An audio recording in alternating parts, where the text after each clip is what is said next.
फिर आउंदे ने निष्कामी बंदे, आखै मंगै दे दे, दात करे दातार। वो मनते ने कि महाराज मैनू किरपा करके दिओ, श्रवण करना दिओ।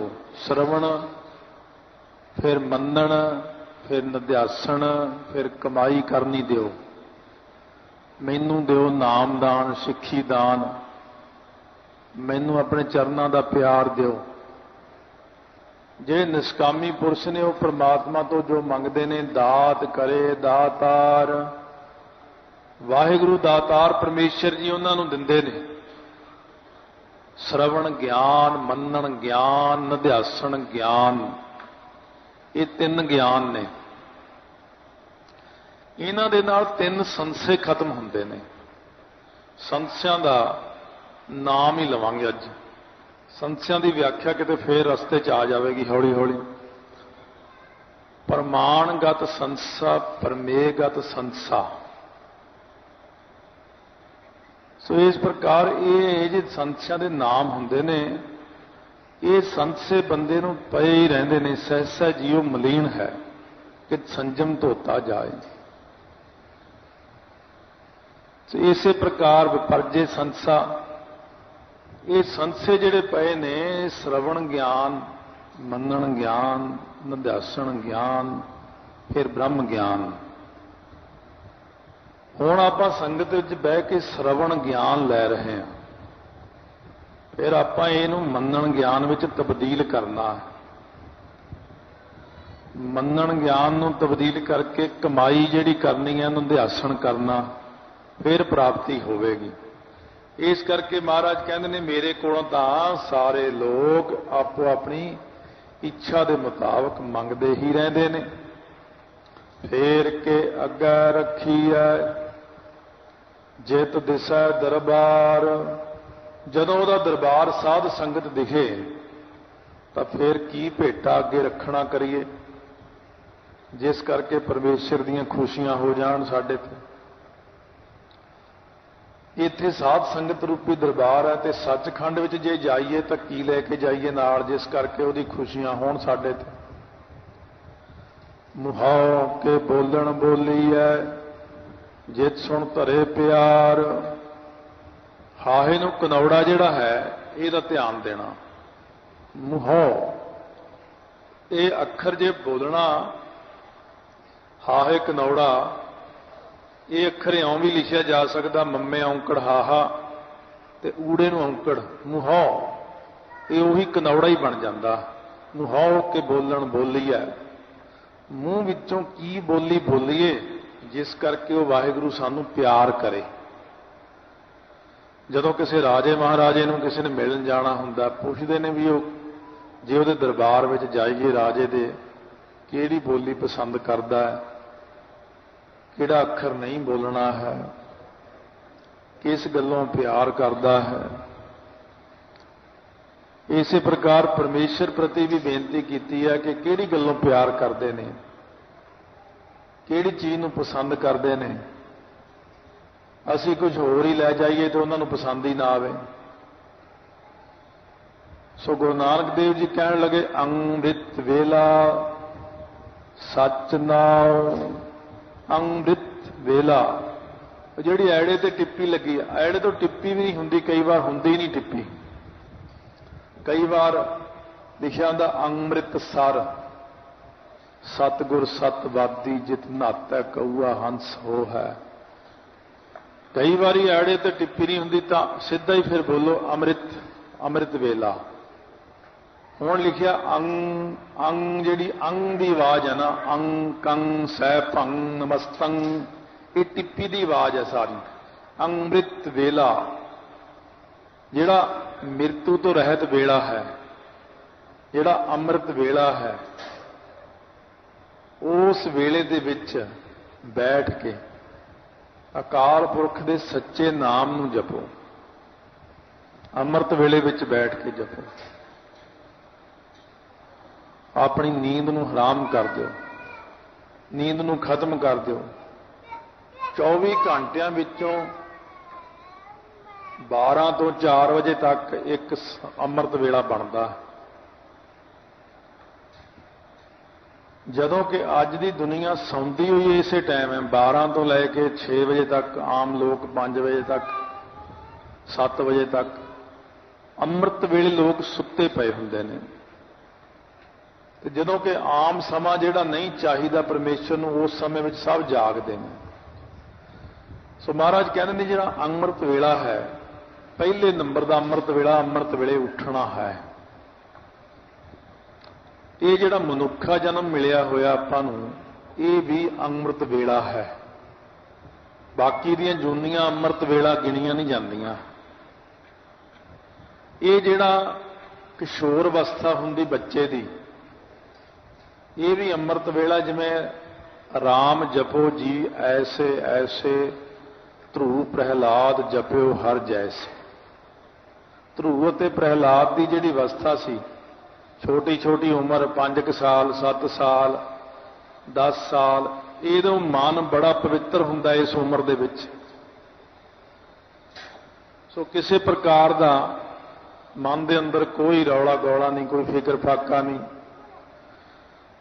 मन इस उम्र ਵਿੱਚ बड़ा संस्कारां ਤੋਂ ਰਹਿਤ ਹੁੰਦਾ। 4 साल 5 साल 6 7 8 9 तक ਇਹ भी ਅੰਮ੍ਰਿਤ ਵੇਲਾ है। फिर जवानी भी एक अमृत वेला है। भव सागर के तरन को तरन अवस्था आहे। क्योंकि जवानी दे विच जिन्ना मर्जी पाठ करी जाओ सिर नहीं थकदा। बाद विच तां इह थकना शुरू हो जाता।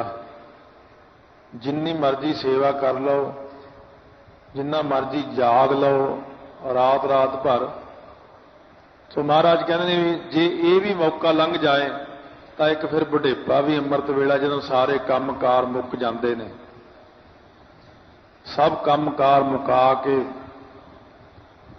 ਫਿਰ ਬੰਦਾ ਵਿਹਲਾ ਹੋ ਜਾਂਦਾ। ਕਹਿੰਦੇ ਉਦੋਂ ਵੀ ਇੱਕ ਅੰਮ੍ਰਿਤ ਵੇਲਾ। ਇੱਕ ਅੰਮ੍ਰਿਤ ਵੇਲਾ ਹੁਣ ਵੀ ਹੈ ਜਿਹੜਾ ਸਾਧ ਸੰਗਤ ਦਾ ਬੈਠਣਾ ਹੈ। ਸਾਧ ਸੰਗਤ ਵਿੱਚ ਆ ਕੇ ਕਥਾ ਕੀਰਤਨ ਅਖੰਡ ਪਾਠ ਸਹਿਜ ਪਾਠ ਬਾਣੀ ਦਾ ਪੜ੍ਹਦਾ। सो ਅੰਮ੍ਰਿਤ ਵੇਲਾ ਆਪਾਂ 24 ਘੰਟੇ ਹੀ ਬਣਾ ਸਕਦੇ ਹਾਂ। 24 ਘੰਟੇ ਹੀ ਨਾਮ ਜਪੀ ਜਾਓ ਤਾਂ ਅੰਮ੍ਰਿਤ ਵੇਲਾ ਹੀ ਹੈ। ਜੇ ਅੰਮ੍ਰਿਤ ਵੇਲੇ ਕੋਈ 2 ਵਜੇ ਉੱਠ ਕੇ ਟੀਵੀ ਲਾ ਕੇ ਬੈਠ ਜੇ ਤਾਂ ਉਹਨੂੰ ਅੰਮ੍ਰਿਤ ਵੇਲਾ ਥੋੜੀ ਗਿਣਿਆ ਜਾਂਦਾ। ਅੰਮ੍ਰਿਤ ਵੇਲਾ ਤਾਂ ਉਹੀ ਹੈ ਜਦੋਂ ਵੀ ਸੁਖਮਨੀ ਸਾਹਿਬ ਦਾ ਪਾਠ ਕਰਨ ਲੱਗ ਪਏ ਬਸ ਅੰਮ੍ਰਿਤ ਵੇਲਾ ਸ਼ੁਰੂ ਹੋ ਗਿਆ।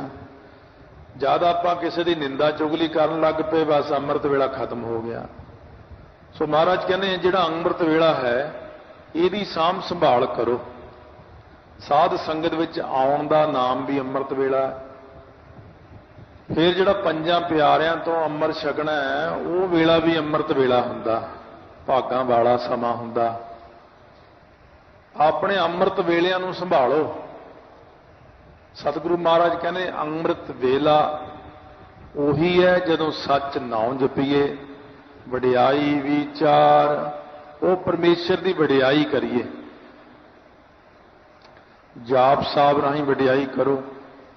ऊंच पार बेअंत स्वामी कौन जाना गुण तेरे इस तरह कह के वडियाई करो। ओदियां जिन्नियां भी हो सकन वडियाइयां करो। पार ब्रह्म परमेश्वर निरंकार ऐसे नाम लैके ओदियां वडियाइयां करो। निरंकार निर्विकार निर्लंब किन्नी गुरबाणी के अंदर वडियाई की है। तो फिर विचार जरूर करो। जिहड़ी ये विचार करनी है ना गुरबाणी की परमेश्वर बारे विचार करनी है ये बहुत चंगी हुंदी है। क्योंकि जिहड़ा मन है ना ये विचार विच ज़्यादा टिकदा है। विचार करी जाओ। हुण कथा विच विचार कर रहे हैं। विचार करदिआं मन एकाग्र हुंदा। वडियाई करदिआं मन एकाग्र हुंदा। ਅੰਮ੍ਰਿਤ ਵੇਲਾ ਤਾਂ ਹੁਣ ਆਪਣਾ ਬਣਿਆ ਹੀ ਹੋਇਆ। ਬਾਕੀ ਬਹੁਤਾ ਮਨ 'ਚ ਇਹ ਵੀ ਨਹੀਂ ਕਦੇ ਹੁਣ ਕਈਆਂ ਦੀ ਕਿਸਮਤ 'ਚ ਅੰਮ੍ਰਿਤ ਵੇਲਾ ਨਹੀਂ ਵੀ ਹੁੰਦਾ। ਉਹ ਜ਼ੋਰ ਲਾ ਹਟਦੇ ਨੇ ਨਹੀਂ ਉੱਠ ਸਕਦੇ ਸਵੇਰੇ ਤਾਂ ਫਿਰ ਕੋਈ ਦਿਲ ਛੱਡਣ ਵਾਲੀ ਗੱਲ ਨਹੀਂ। 24 ਘੰਟੇ ਹੀ ਬਾਣੀ ਪੜ੍ਹਦੇ ਰਹੋ। 24 ਘੰਟੇ ਹੀ ਅੰਮ੍ਰਿਤ ਵੇਲਾ ਬਣਿਆ ਰਹੇ। ਹੁਣ ਅੰਮ੍ਰਿਤ ਵੇਲਾ ਦਿੰਦੇ ਉਹਨੂੰ ਨੇ ਜਿਹਦੀ ਅਖੀਰਲੀ बस आही जन्म है फिर दोबारा नहीं आना उन्हें। ਜਿਹਦੇ ਤੇ ਸਮਝ ਲਓ ਵੀ ਹੁਣ ਮਹਾਨ ਕਿਰਪਾ ਹੋ ਗਈ, ਉਹਨੂੰ ਅੰਮ੍ਰਿਤ ਵੇਲੇ ਉੱਠਣ ਦਾ ਬਲ ਬਖਸ਼ਿਸ਼ ਕਰਦੇ ਨੇ। ਮੰਗੀ ਜਾਓ, ਕਦੇ ਨਾ ਕਦੇ ਤਾਂ ਦੇ ਹੀ ਦੇਣਗੇ, ਆਪੇ ਕਿਰਪਾ ਕਰਨਗੇ। ਸੋ ਇਸ ਕਰਕੇ ਸਤਿਗੁਰੂ ਮਹਾਰਾਜ ਕਹਿੰਦੇ ਕਈ ਪ੍ਰਕਾਰ ਦੇ ਅੰਮ੍ਰਿਤ ਵੇਲੇ ਨੇ, ਇਹਨਾਂ ਦੀ ਸਾਂਭ ਸੰਭਾਲ ਕਰੋ, ਅੰਮ੍ਰਿਤ ਵੇਲੇ ਦੀ ਸੰਭਾਲ ਕਰੋ। ਭਾਈ ਨੰਦ ਲਾਲ ਜੀ ਕਹਿੰਦੇ ਜਦ ਤਾਂ ਮੈਨੂੰ ਇਹ ਪਤਾ ਲੱਗਿਆ ਕਿ ਉਹ ਅੰਮ੍ਰਿਤ ਵੇਲੇ ਮਿਲਦਾ ਹੈ, ਕਹਿੰਦੇ ਮੈਂ ਅੰਮ੍ਰਿਤ ਵੇਲੇ ਦੀ ਨੀਂਦ ਹਰਾਮ ਕਰਤੀ, ਆਪਣੀ ਨੀਂਦ ਹੀ ਖਤਮ ਕਰਤੀ, ਵੀ ਮੈਂ ਉਦੋਂ ਨਹੀਂ ਸੌਣਾ, ਬਸ ਅੱਗੇ ਪਿੱਛੇ ਸੌਣ ਨੂੰ ਬਥੇਰਾ ਟਾਈਮ ਹੈ ਬੰਦੇ ਕੋਲ। ਜੇ ਆਪਾਂ ਨੂੰ ਪਤਾ ਕਿ ਇਸ ਸਮੇਂ ਵਿੱਚ ਤਰੱਕੀਆਂ ਨੇ, ਫਿਰ ਆਪਾਂ ਉਸ ਸਮੇਂ ਦਾ ਤਿਆਗ ਨਾ ਕਰੀਏ। ਬੇਨਤੀ ਕਰੋ ਮਹਾਰਾਜ ਚਰਨਾਂ 'ਚ ਕਿ ਮੈਨੂੰ ਅੰਮ੍ਰਿਤ ਵੇਲੇ ਦੀ ਦਾਤ ਬਖਸ਼ੋ, ਵਡਿਆਈ ਵਿਚਾਰ ਕਰਨ ਦਾ ਬਲ ਬਖਸ਼ੋ। ਕਰਮੀ ਆਵੈ ਕੱਪੜਾ, ਜਦੋਂ ਜੀਵ ਕਰਮ ਕਰਦਾ ਹੈ ਜਾਂ ਹੁਣ ਅੰਮ੍ਰਿਤ ਵੇਲੇ ਵੀ ਕਈ ਨਾਮ ਜਪਦੇ ਨੇ, ਕਈ ਕਹਿੰਦੇ ਮੈਂ ਸਵੇਰੇ ਸਵਖਤੇ ਨਾਮ ਜਪਦਾ, ਕਿਹੜੀ ਗੱਲੋਂ ਕਿ ਸਾਡਾ ਫਲਾਨਾ ਕੰਮ ਬਣ ਜਾਏ। ਉਹ ਹੁਣ ਸਕਾਮੀ ਪੁਰਸ਼ਾਂ 'ਚ ਆ ਗਿਆ ਵੀ ਮੈਂ 40 ਦਿਨ ਤੱਕ ਗੁਰਦੁਆਰੇ ਗਿਆ ਤੜਕੇ 2 ਵਜੇ, ਕਿਉਂ ਫਲਾਂ ਮੈਨੂੰ ਨੌਕਰੀ ਨਹੀਂ ਸੀ ਮਿਲਦੀ, ਫਿਰ ਮਿਲ ਗਈ, ਹਾਂ ਜੀ ਫਿਰ ਨੌਕਰੀ ਮਿਲ ਗਈ, ਹੁਣ ਤੂੰ ਤਾਂ ਸਕਾਮੀ ਹੋ ਗਿਆ। ਮਹਾਰਾਜ ਕਹਿੰਦੇ ਜਿਹੜਾ ਬੰਦਾ ਕਰਮੀ ਸਕਾਮ ਕਰਮੀ ਹੈ ਨਾ, ਕਰਮ ਸਕਾਮ ਕਰਦਾ ਹੈ, ਆਵੈ ਕੱਪੜਾ, ਉਹਨੂੰ ਬਾਰ-ਬਾਰ ਦੇਹੀ ਰੂਪੀ ਕੱਪੜਾ ਮਿਲਦਾ ਸਕਾਮ ਕਰਮ ਕਰਨ ਦੇ ਨਾਲ। ਜੇ ਹੋ ਜਾਏ ਨਦਰ, ਕਈ ਵਾਰ ਉਹਦੀ ਨਦਰ ਵੀ ਹੋ ਜਾਂਦੀ ਹੈ ਵਾਹਿਗੁਰੂ ਦੀ, ਕਈ ਵਾਰ ਸਕਾਮੀਆਂ ਉੱਤੇ ਵੀ ਕਿਰਪਾ ਕਰ ਦਿੰਦਾ। ਸੋ ਇਸ ਕਰਕੇ ਮਹਾਰਾਜ ਕਹਿੰਦੇ ਜੇ ਸਕਾਮੀ ਦੇ ਉੱਤੇ ਕਿਰਪਾ ਹੋ ਜਾਏ, ਕਲਿਆਣ ਤਾਂ ਨਹੀਂ ਹੁੰਦੀ ਸਕਾਮੀ ਬੰਦੇ ਦੀ, ਕਿਉਂਕਿ ਉਹਦੀਆਂ ਵਾਸ਼ਨਾਵਾਂ ਉਹਦੀ ਕਲਿਆਣ ਨਹੀਂ ਹੋਣ ਦਿੰਦੀਆਂ, ਉਹਨੂੰ ਬਾਰ-ਬਾਰ ਮਨੁੱਖਾ ਦੇਹੀ ਮਿਲ ਜਾਂਦੀ ਹੈ। ਪਿਛਲੇ ਜਨਮ ਦੇ ਕੰਮ ਹੁਣ ਪੂਰੇ ਕਰ ਰਿਹਾ, ਹੁਣ ਵੀ ਨਹੀਂ ਸੋਝੀ ਆਈ ਤਾਂ ਫਿਰ ਜਨਮ ਮਿਲ ਜਾਣਾ। ਮਹਾਰਾਜ 10ਵੇਂ ਪਾਤਸ਼ਾਹ ਨੂੰ ਗੁਰਸਿੱਖ ਬੇਨਤੀ ਕਰਦੇ, ਮਹਾਰਾਜ ਆਪ ਜੀ ਕਹਿੰਦੇ ਅੰਮ੍ਰਿਤ ਛਕ ਕੇ ਮੁਕਤੀ ਹੋ ਜਾਂਦੀ ਹੈ, ਮਹਾਰਾਜ ਸਭ ਦੀ ਮੁਕਤੀ ਹੋ ਜਾਂਦੀ ਹੈ। ਮਹਾਰਾਜ ਕਹਿੰਦੇ ਨਹੀਂ, ਜਦੋਂ ਅੰਮ੍ਰਿਤ ਛਕ ਲੈਂਦਾ ਰੋਟੀ ਬਣਾਉਣੀ ਪੈਂਦੀ ਆ, ਜਾਂ ਮੰਗਣ ਜਾਣਾ ਪੈਂਦਾ, ਜਾਂ ਕਿਵੇਂ ਕਰਨਾ ਪੈਂਦਾ, ਅੱਕ ਜੇ, ਫਿਰ ਉਹ ਸੋਚਦਾ ਇਹ ਨਾਲ ਤਾਂ ਗ੍ਰਸਤੀ ਚੰਗਾ ਸੀ ਮੈਂ, ਕਹਿੰਦੇ ਫਿਰ ਉਸ ਤੋਂ ਅਗਲੇ ਜਨਮ ਮੈਂ ਉਹਨੂੰ ਗ੍ਰਸਤੀ ਬਣਾ ਦਿੰਦਾ। ਜਦੋਂ ਤੱਕ ਇਹਦੀਆਂ ਵਾਸ਼ਨਾਵਾਂ ਨੇ ਉਦੋਂ ਤੱਕ ਮੈਂ ਇਹਨੂੰ ਜਨਮ ਦਿੰਦਾ ਰਹਿੰਦਾ। ਸੱਚਖੰਡ 'ਚ ਤਾਂ ਬਿਨਾਂ ਵਾਸ਼ਨਾ ਤੋਂ ਜਾਇਆ ਜਾ ਸਕਦਾ। ਫਿਰ ਕਹਿੰਦੇ ਇੱਕ ਜਨਮ ਇਹ ਸਿੱਖ ਦਾ ਐਸਾ ਵੀ ਆਉਂਦਾ ਹੈ, 3-4 ਜਨਮ ਲੰਘ ਜਾਂਦੇ ਨੇ ਇਸ ਤਰ੍ਹਾਂ ਹੀ। ਕਹਿੰਦੇ ਫਿਰ ਇੱਕ ਜਨਮ ਐਸਾ ਵੀ ਆਉਂਦਾ ਹੈ ਜਦੋਂ ਇਹਦੀ ਕੋਈ ਇੱਛਾ ਨਹੀਂ ਹੁੰਦੀ, ਜਦੋਂ ਇਹਨੂੰ ਇਹ ਸਮਝ ਪੈ ਜਾਂਦੀ ਹੈ ਕਿ ਇਹ ਰਾਜ ਵੀ ਨਾਸਵੰਤ ਹੈ, ਇਹ ਗ੍ਰਸਤ ਵੀ ਨਾਸਵੰਤ ਹੈ, ਇਹ ਪਦਾਰਥ ਵੀ ਨਾਸਵੰਤ ਨੇ। ਫਿਰ ਉਦੋਂ ਜਦੋਂ ਇਸ ਪੰਗਤੀ ਉੱਤੇ ਆਪਣੇ ਮਨ ਨੂੰ ਲਿਆ ਕੇ ਪੱਕਾ ਕਰ ਲੈਂਦਾ ਹੈ, ਰਾਜ ਨਾ ਚਾਹੋਂ ਮੁਕਤ ਨਾ ਜਾਹੋਂ ਮਨ ਪ੍ਰੀਤ ਚਰਨ ਕਮਲਾਰੇ, ਮਹਾਰਾਜ ਕਹਿੰਦੇ ਫੇਰ ਅਸੀਂ ਇਹਨੂੰ ਜਾ ਕੇ ਤਾਰ ਦਿੰਦੇ ਹਾਂ। ਇਹਨਾਂ ਦੇ ਪਿਛਲੇ ਸੰਕਲਪ ਹੀ ਮਹਾਂਪੁਰਸ਼ਾਂ ਦੇ ਕਥਨ ਅਨੁਸਾਰ ਮਹਾਰਾਜਾ ਪਟਿਆਲਾ ਦੀ ਪਿਛਲੇ ਜਨਮ ਦੀ ਇੰਨੀ ਕਮਾਈ ਹੈ, ਤਕੜੇ ਸਾਧੂ ਮਹਾਤਮਾ ਸਨ, ਪਰ ਐਵੇਂ ਮਨ 'ਚ ਖਿਆਲ ਆ ਗਿਆ ਕਿ ਰਾਜ ਕਰਨ ਦਾ ਖਿਆਲ ਆ ਗਿਆ ਕਿ ਰਾਣੀਆਂ ਹੋਣੀ ਚਾਹੀਦੀਆਂ ਬਹੁਤ ਸਾਰੀਆਂ, ਉਸੇ ਸੰਕਲਪ ਕਰਕੇ ਜਨਮ ਮਿਲ ਗਿਆ। ਨਹੀਂ ਤਾਂ ਕਿਤੇ ਮਾੜਾ ਜਿਹਾ ਇੱਧਰ ਨੂੰ ਸੰਕਲਪ ਘੁੰਮ ਜਾਂਦਾ ਪਰਮੇਸ਼ਰ ਵੱਲ ਨੂੰ, ਬਾ ਕਲਿਆਣ ਹੋ ਜਾਣੀ। ਹੁਣ ਸੰਕਲਪ ਹੋ ਗਿਆ ਐਸਾ ਪਿਛਲੇ ਜਨਮ ਦਾ, ਉਹਦੇ ਕਰਕੇ ਹੀ ਤਾਂ ਇਹ ਰਾਜ ਘਰਾਣੇ ਵਿੱਚ ਆਏ, ਇੰਨੀਆਂ ਰਾਣੀਆਂ ਰੱਖੀਆਂ। ਉਹ ਸੰਕਲਪ ਭਗਤੀ ਬਹੁਤ ਸੀ ਨਾ, ਪ੍ਰਤਾਪ ਬਹੁਤ ਜ਼ਿਆਦਾ ਸੀ। ਪ੍ਰਤਾਪ ਤਾਂ ਉਹਨਾਂ ਦਾ ਹੁਣ ਵੀ ਘੱਟ ਨਹੀਂ ਸੀਗਾ, ਪਰ ਉਹ ਭਗਤੀ ਸਾਰੀ ਤਪੋਂ ਰਾਜ ਤੇ ਰਾਜੋਂ ਨਰਕ ਵਾਲਾ ਕੰਮ ਬਣਾ ਲਿਆ। ਪਰ ਫਿਰ ਵੀ ਮਹਾਤਮਾ ਜਨ ਉਹਨਾਂ ਦਾ ਸਤਿਕਾਰ ਕਰਦੇ ਸੀ। ਕਿਉਂਕਿ ਉਹ ਕਹਿੰਦੇ ਇਹ ਪਿਛਲੇ ਜਨਮ ਦਾ ਸਾਡਾ ਸਾਥੀ ਹੈ, ਬਹੁਤ ਕਮਾਈ ਹੈ ਇਹਦੀ। ਇਸ ਕਰਕੇ ਸਤਿਗੁਰੂ ਕਹਿੰਦੇ ਨੇ ਜਿਹਨੇ ਸਕਾਮ ਕਰਮ ਕਰਨਾ ਨਾ, ਇਹਦੇ ਨਾਲ ਕਲਿਆਣ ਨਹੀਂ ਹੁੰਦੀ। ਫਿਰ ਨਦਰੀ ਮੋਖ ਦੁਆਰ, ਨਦਰੀ ਅਕਾਲ ਪੁਰਖ ਵਾਹਿਗੁਰੂ ਜੇ ਨਦਰ ਕਰ ਦੇਵੇ ਆਪਣੀ, ਮੋਖ ਦੁਆਰ ਆ ਜਿਹੜਾ ਦੁਆਰਿਆਂ 9 ਦਰਬਾਰਿਆਂ ਵਾਲਾ ਸਰੀਰ ਹੈ ਇਹਦੇ ਤੋਂ ਮੋਖ ਹੋ ਜਾਂਦੀ, ਫਿਰ ਇਹਦੇ ਤੋਂ ਮੁਕਤੀ ਮਿਲ ਜਾਂਦੀ ਹੈ। ਦੁਆਰ ਜਿਹੜਾ ਸੰਸਾਰ ਹੈ ਇਹਦੇ ਤੋਂ ਕਲਿਆਣ ਹੋ ਜਾਂਦੀ ਜੀਵ ਦੀ। ਫਿਰ ਮਹਾਰਾਜ ਕਹਿੰਦੇ ਜਿਹੜੇ ਨਿਸ਼ਕਾਮ ਕਰਮੀ ਪੁਰਸ਼ ਨੇ ਉਹਨਾਂ ਦਾ ਦੇਖ ਲਓ ਵੀ ਕਰਮੀ ਆਵੈ ਕੱਪੜਾ ਨਿਸ਼ਕਾਮ ਕਰਮ ਕਰੀ ਜਾਂਦਾ। ਮਹਾਰਾਜ ਤੀਸਰੇ ਪਾਤਸ਼ਾਹ ਨੇ ਨਿਸ਼ਕਾਮ ਸੇਵਾ ਕੀਤੀ 12 ਸਾਲ, ਕੋਈ ਇੱਛਾ ਨਹੀਂ ਹੈ, ਕਰਕੇ ਦਿਖਾਈ ਆਪਾਂ ਨੂੰ। ਜਿਨ੍ਹਾਂ ਨੇ ਨਿਸ਼ਕਾਮ ਹੋ ਕੇ ਸੇਵਾ ਕੀਤੀ ਹੈ, ਕਰਮੀ ਆਵੈ ਕੱਪੜਾ, ਉਹਨਾਂ ਨੂੰ ਕੱਪੜਾ ਕਿਹੜਾ ਮਿਲਦਾ? ਪ੍ਰੇਮ ਪਟੋਲਾ ਤੈ ਸਹਿ ਦਿੱਤਾ ਢੱਕਣ ਕੂ ਪਤ ਮੇਰੀ, ਦਾਨਾ ਬੀਨਾ ਸਾਈ ਮੈਂਡਾ ਨਾਨਕ ਸਾਰ ਨਾ ਜਾਣਾ ਤੇਰੀ। ਉਹਨਾਂ ਨੂੰ ਪ੍ਰੇਮ ਰੂਪੀ ਕੱਪੜਾ ਦਿੰਦਾ ਹੈ। ਨਦਰੀ ਮੋਖ ਦੁਆਰ, ਨਦਰੀ ਅਕਾਲ ਪੁਰਖ ਵਾਹਿਗੁਰੂ ਆਪਣੀ ਕਿਰਪਾ ਦ੍ਰਿਸ਼ਟੀ ਕਰਕੇ ਉਹਨਾਂ ਨੂੰ ਮੋਖ ਦਾ, ਮੁਕਤੀ ਦਾ ਦੁਆਰ ਦਰਵਾਜ਼ਾ ਦਿੰਦਾ ਹੈ। ਗਿਆਨ ਨਿਸ਼ਕਾਮੀਆਂ ਨੂੰ ਬ੍ਰਹਮ ਗਿਆਨ, ਸਕਾਮੀਆਂ ਨੂੰ ਜੋ ਦਿੰਦਾ, ਜੇ ਉਹ ਨਦਰੀ ਦੀ ਨਦਰ ਹੋ ਜਾਵੇ ਤਾਂ ਉਹ ਸਰੀਰਾਂ ਤੋਂ, ਇਹ 2 ਪ੍ਰਕਾਰ ਦਾ, ਇੱਕ ਤਾਂ ਬ੍ਰਹਮ ਗਿਆਨ ਪ੍ਰਾਪਤ ਕਰਕੇ ਸੱਚਖੰਡ ਜਾਂਦੇ ਨੇ, ਇੱਕ ਸੱਚਖੰਡ ਉਹਦੀ ਕਿਰਪਾ ਨਾਲ ਰਹਿਤ ਮਰਿਆਦਾ ਨੂੰ ਕਮਾ ਕੇ ਚਲੇ ਜਾਂਦੇ ਨੇ। ਪਰ ਉਹ ਇੱਕ ਅਵਸਥਾ ਨਿਸ਼ਕਾਮੀਆਂ ਦੀ ਵੱਖਰੀ ਅਵਸਥਾ ਹੈ। ਜਿਹੜਾ ਸਕਾਮੀ ਤਰਦਾ ਉਹ ਇਕੱਲਾ ਹੀ ਜਾਂਦਾ ਹੁੰਦਾ ਸੰਸਾਰ ਚੋਂ ਸੱਚਖੰਡ ਨੂੰ।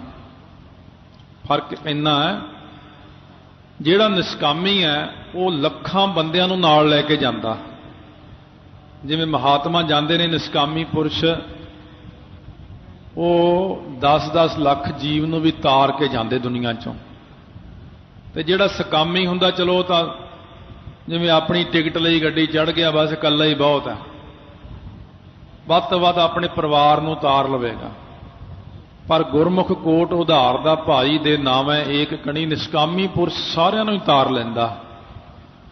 ਨਾਨਕ ਏਵੈ ਜਾਣੀਐ, ਨਾਨਕ ਈੜੀ ਨੂੰ ਇੱਕ ਲਾ ਆਂਦਾ, ਏ ਤੇ ਵਾਵੇ ਦਲਾਈਆਂ ਵੈ, ਇਹ ਵੈ, ਇਉਂ ਜਾਣ ਲਈਦਾ ਹੈ ਵੀ ਸਭ ਆਪੇ ਸਚਿਆਰ, ਵੀ ਉਹ ਸਚਿਆਰ ਅਕਾਲ ਪੁਰਖ ਵਾਹਿਗੁਰੂ ਸਾਰਾ ਕੁਝ ਆਪ ਹੀ ਆਪ ਹੈ, ਸਾਰਿਆਂ ਥਾਵਾਂ ਦੇ ਉੱਤੇ ਆਪ ਹੀ ਆਓ।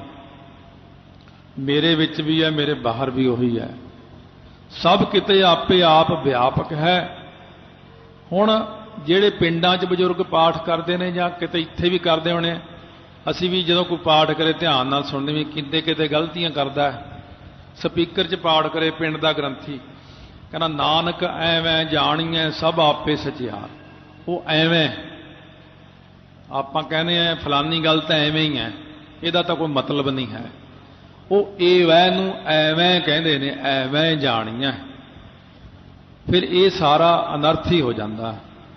ਇਸ ਕਰਕੇ ਪਹਿਲਾਂ ਕਾਹਲੀ ਦੀ ਲੋੜ ਨਹੀਂ, ਪਹਿਲਾਂ ਆਪਣੇ ਧਿਆਨ ਨਾਲ ਲਾਵਾਂ ਦਲਾਵਾਂ ਨੂੰ ਹੀ ਦੇਖੋ। ਬਿੰਦੀਆਂ ਦੀ ਗਲਤੀ ਬਹੁਤ ਗਾਹਾਂ ਜਾ ਕੇ ਆਉਂਦੀ। ਬਿੰਦੀਆਂ ਤਾਂ ਬਹੁਤ ਵੱਡੇ ਵਿਦਵਾਨ ਨੂੰ ਹੀ ਲਾਉਣੀਆਂ ਆਉਂਦੀਆਂ ਨੇ। ਅੱਜ ਕੱਲ੍ਹ ਜਿਵੇਂ ਬਿੰਦੀਆਂ ਲਾਉਣੀਆਂ ਸ਼ੁਰੂ ਕਰਤੀਆਂ, ਸੋ ਫਿਰ ਗਿਆਨੀ ਹਰਬੰਸ ਸਿੰਘ ਜੀ ਇੱਕ ਦਿਨ ਕਹਿਣ ਲੱਗੇ ਬਈ ਇੱਕ ਗੱਲ ਦਾ ਬਹੁਤ ਔਖਾ ਹੋ ਗਿਆ ਹੁਣ। ਮੈਂ ਕਿਹਾ ਕੀ? ਕਹਿੰਦੇ ਬਿਨਾਂ ਗੱਲ ਤੋਂ ਹੀ ਬਿੰਦੀਆਂ ਲਾਈ ਜਾਂਦੇ ਨੇ ਹੁਣ। ਕਹਿੰਦੇ ਇਹ ਬਹੁਤ ਔਖਾ ਹੋ ਗਿਆ, ਅਸੀਂ ਤਾਂ ਬਿੰਦੀਆਂ ਤਾਂ ਠੀਕ ਲਵਾਈਆਂ ਸਾਰਿਆਂ ਨੂੰ। ਕਹਿੰਦੇ ਜਿੱਥੇ ਨਹੀਂ ਲੋੜ ਉੱਥੇ ਵੀ ਬਿੰਦੀਆਂ ਲਾਈ ਜਾਂਦੇ ਨੇ। ਕਹਿੰਦੇ ਹੁਣ ਇਹ ਤਾਂ ਕੰਮ ਹੀ ਉਲਟ ਹੋ ਗਿਆ। ਕਿਉਂ? ਜਿਹੜਾ ਅਣਜਾਣ ਬੰਦਾ ਉਹ ਡਰਦਾ ਵੀ ਜੇ ਇੱਥੇ ਬਿੰਦੀ ਨਾ ਲਾਈ ਪਤਾ ਨਹੀਂ ਪਾਪ ਹੀ ਨਾ ਲੱਗ ਜਾਏ, ਇਸ ਕਰਕੇ ਉਹ ਉੱਥੇ ਵੀ ਲਾ ਦਿੰਦਾ। ਜਿੱਥੇ ਨਹੀਂ ਵੀ ਲੋੜ ਉੱਥੇ ਵੀ ਬਿੰਦੀ ਲਾ ਦਿੰਦਾ। ਇਸ ਕਰਕੇ ਉਹ ਬਹੁਤ ਬਿੰਦੀਆਂ ਲਾਉਣ ਕਰਕੇ ਜਿਹੜਾ ਅਨਰਥ ਹੀ ਸ਼ੁਰੂ ਹੋ ਗਿਆ। ਇਸ ਕਰਕੇ ਇੰਨੀ ਕੁ ਬੇਨਤੀ ਹੈ ਕਿ ਬਿੰਦੀਆਂ ਦਾ ਤਾਂ ਕੰਮ ਬਹੁਤ ਡੂੰਘਾ ਹੈ, ਇਹ ਸਧਾਰਨ ਬੰਦੇ ਦੇ ਕੰਮ ਬਸ ਦੀ ਗੱਲ ਨਹੀਂ ਹੈ। ਬਸ ਸਾਧ ਸੰਗਤ ਦਾ ਤਾਂ ਇੰਨਾ ਕੰਮ ਜ਼ਰੂਰ ਹੈ ਕਿ ਲਾਵਾਂ ਦੁਲਾਵਾਂ ਔਂਕੜ ਦਲੈਂਕੜ ਸਿਹਾਰੀ ਬਿਹਾਰੀ ਦਾ ਖਾਸ ਕਰਕੇ ਧਿਆਨ ਰੱਖੋ। ਬਾਕੀ ਬਿੰਦੀ ਦਾ ਗਿਆਨ ਤਾਂ ਆਪੇ ਹੀ ਹੋ ਜਾਣਾ ਹੌਲੀ ਹੌਲੀ ਵੀ ਇਹ ਕਿੱਥੇ ਕੁ ਲੋੜ ਹੈ। ਬਹੁਤ ਜ਼ਿਆਦਾ ਜ਼ਰੂਰਤ ਪਵੇ ਤਾਂ ਲੱਗਦੀ ਹੈ।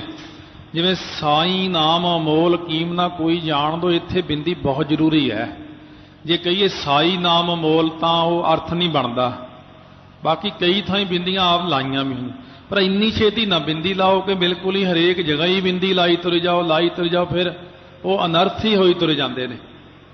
इस करके सतगुरु महाराज सच्चे पातशाह कहने नानक ए वै जानिए इं जान लईदा सब आपे सचियार। वो वाहिगुरु ही व्यापक है सारे किते उन्होंने देख लईदा इन्हां अखां दे नाल, मेरे विच भी बाहर भी वाहिगुरु ही व्यापक है। इं सतगुरु महाराज ने 4 पौड़ियां तक पावन पवित्र उपदेश की दात बख्शिश की है। वाहे गुरु वाहे गुरु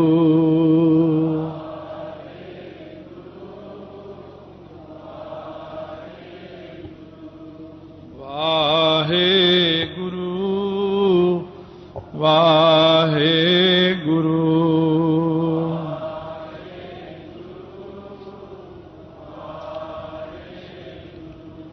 परबत ते सिद्धां दे नाल बचन होए गुरु नानक देव महाराज दे। बहुत सारे लोग मानते सुमेर पर्वत है ही नहीं। सुमेर पर्वत तो है पर तुहाडी निगाह नहीं है। सुमेर पर्वत तो हैगा, वो तो हुण भी है। हुण की करिए, तुहाडी कमाई नहीं है इन्नी, इस करके वो कई चीज़ां जिहड़ियां नज़र नहीं आउंदियां। सो गुरु नानक देव जी की चर्चा हुई सिद्धां दे नाल 4 पौड़ियां तक पहला श्रवण किया। 5वीं पौड़ी कहने थापिया ना जाए कीता ना होए। महाराज जी नूं सिद्धां ने 6 प्रश्न किए ने। वो जिहड़ा रब रब कहने जिन्हों आपां परमात्मा, वो किसी दी नादी औलाद है जां बिंदी औलाद है? ये कृपा करके दसो। एक ये दसो कि वो परमात्मा पतंत्र है कि स्वतंत्र है? 2 प्रश्न ये किए हैं।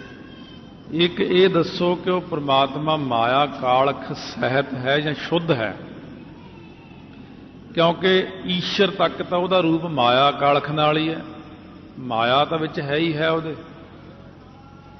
इस करके सानू ये कृपा करके आप जी दसो। नादी औलाद वो हुंदी है जिहड़ी नाद दा मतलब शब्द, जिहड़ी शब्द करके औलाद बनदी। जिवें 5 प्यारे अमृत छकाउंदे ने, फिर वो ये बचन कहते ने बोल वाहिगुरू जी का खालसा वाहिगुरू जी की फतेह। ये शब्द के द्वारा है कि खालसा मेरा पुत्र है,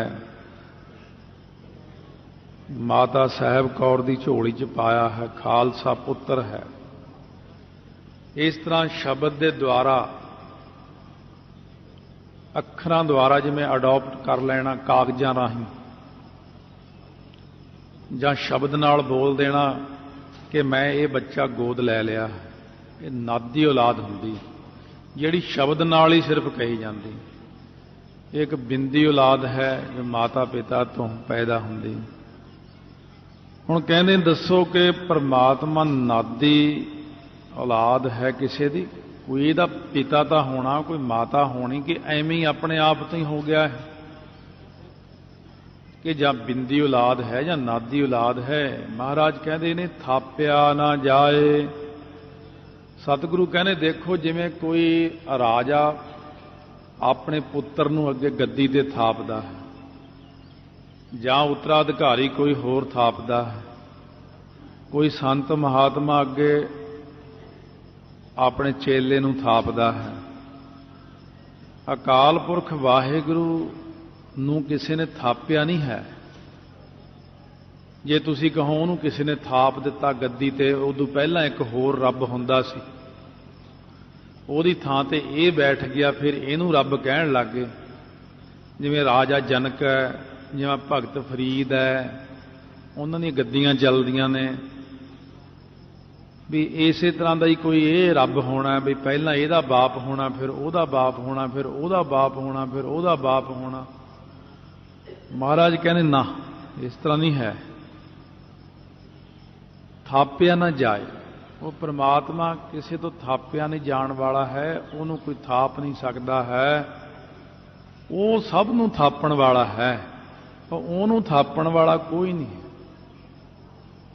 ਨਾ ਉਹਦਾ ਕੋਈ ਮਾਂ, ਨਾ ਬਾਪ, ਨਾ ਤਾਤਾ, ਨਾ ਮਾਤਾ, ਨਾ ਜਾਤਾ, ਨਾ ਪਾਤਾ, ਨਿਰਸਾਕੰ ਸ਼ਰੀਕ ਹੈ, ਅਮਿਤੋ ਅਮੀਕ ਹੈ, ਸदैवं ਪ੍ਰਭਾ ਹੈ, ਅਜਾ ਹੈ, ਅਜਾ ਹੈ। ਇਸ ਕਰਕੇ ਥਾਪੇ ਜਾਣ ਤੋਂ ਬਾਹਰ ਹੈ ਵਾਹਿਗੁਰੂ। ਕੀਤਾ ਨਾ ਹੋਏ, ਇਹ ਤਾਂ ਹੋ ਗਿਆ, ਫਿਰ ਵੀ ਥਾਪਿਆ ਨਹੀਂ ਜਾਂਦਾ ਕਿਸੇ ਤੋਂ। ਇਸ ਕਰਕੇ ਉਹ ਅਕਾਲ ਪੁਰਖ ਵਾਹਿਗੁਰੂ, ਇਹ ਤਾਂ ਪਤਾ ਲੱਗ ਗਿਆ ਵੀ ਕਿਸੇ ਦਾ ਥਾਪਿਆ ਨਹੀਂ। ਪਰ ਮਾਤਾ ਪਿਤਾ ਬਾਰੇ ਕੀ ਵਿਚਾਰ ਹੈ? ਕਹਿੰਦੇ ਕੀਤਾ ਨਾ ਹੋਏ। ਜਿਵੇਂ ਪੈਦਾ ਕੀਤਾ ਹੈ ਮਾਂ ਬਾਪ ਨੇ ਬਾਲਕ ਨੂੰ, ਉਹ ਕਿਸੇ ਦਾ ਪੈਦਾ ਕੀਤਾ ਹੋਇਆ ਨਹੀਂ ਹੈ। ਉਹ ਕਿਸੇ ਦੀ ਨਾਦੀ ਔਲਾਦ ਨਹੀਂ ਹੈ ਕਿ ਕਿਸੇ ਨੇ ਉਹਨੂੰ ਅੱਗੇ ਚੇਲਾ ਥਾਪਿਆ ਆਪਣਾ ਤੇ ਇਹ ਕਹਿਤਾ ਕਿ ਮੈਂ ਅੱਜ ਤੋਂ ਆਪਣਾ ਚੇਲਾ ਪੁੱਤਰ ਕੁਛ ਥਾਪਦਾ ਹਾਂ ਤੈਨੂੰ। ਸੋ ਇਸ ਕਰਕੇ ਉਸ ਵਾਹਿਗੁਰੂ ਨੂੰ ਕਿਸੇ ਨੇ ਨਹੀਂ ਕੀਤਾ ਹੈ ਪੈਦਾ, ਕਿਸੇ ਨੇ ਨਹੀਂ ਉਹਨੂੰ ਆਪਣੀ ਨਾਦੀ ਔਲਾਦ ਬਣਾਇਆ, ਕਿਸੇ ਨੇ ਉਹਨੂੰ ਬਿੰਦੀ ਔਲਾਦ ਬਣਾਇਆ। ਇਸ ਕਰਕੇ ਨਾ ਉਹ ਨਾਦੀ ਹੈ ਨਾ ਬਿੰਦੀ ਹੈ।